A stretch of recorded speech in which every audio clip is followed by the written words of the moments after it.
Hey everybody, I'm Mike Cafro. Today we're going to be showing you how to change out a belt on this Polaris RZR Turbo S.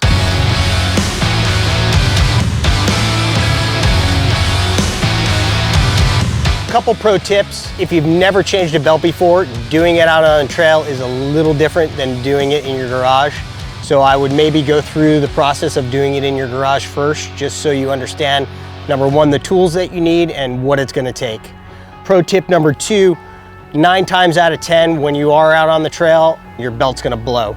And there's usually debris and strands of the belt. Always bring a pair of needle nose pliers, is usually best, with maybe side cutters on them to get all the debris out of there. It's critical to make sure all the debris and all the belt remnants are gone before you put a new belt on. Pro tip number 3, 9 times out of 10 when this happens, your car is gonna be hot. So wear gloves that are gonna protect you from the heat, especially the clutch setup. It's aluminum and it gets very hot. All right, first off, we're gonna remove the belt cover, which is an 8mm. I use a gun to get it off. It's a little easier than, say, a nut driver, but I don't use the gun to put it back on. So what we're gonna do, I personally like to set a rag on the tire. On some models, the bolts stay in the casing. In this particular model, they all come out, so it's easy to lose bolts. So putting them somewhere safe and secure is key.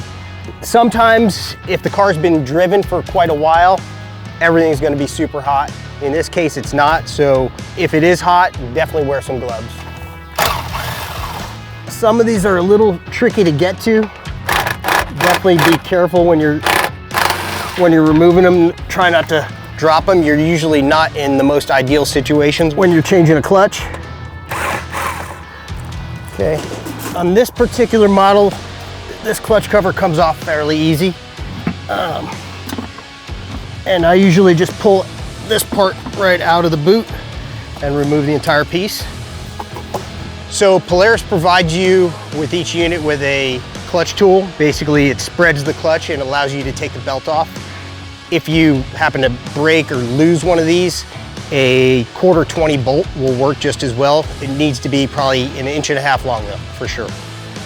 So basically, once this catches, we're spreading the clutch open, which is allowing the belt to loosen up so we can remove it.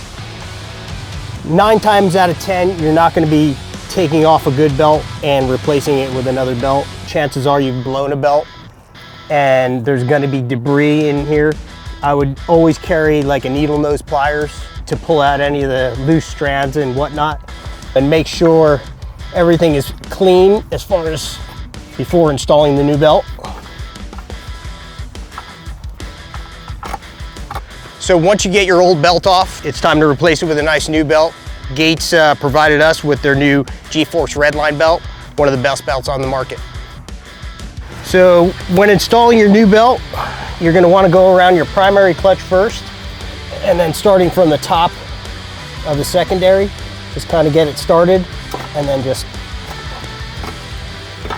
spin it and feed it on, just like that. Now you can see the belt's still gonna be loose, and even after we loosen this up, it'll probably be still loose, but once you start the car, everything should tighten right back up.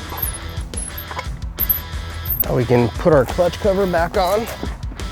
When you remove the clutch cover, you want to make sure there's a little rubber seal that's inside here. When you pull it out the first time, you want to make sure that remains in there, and if not, make sure it gets put back in.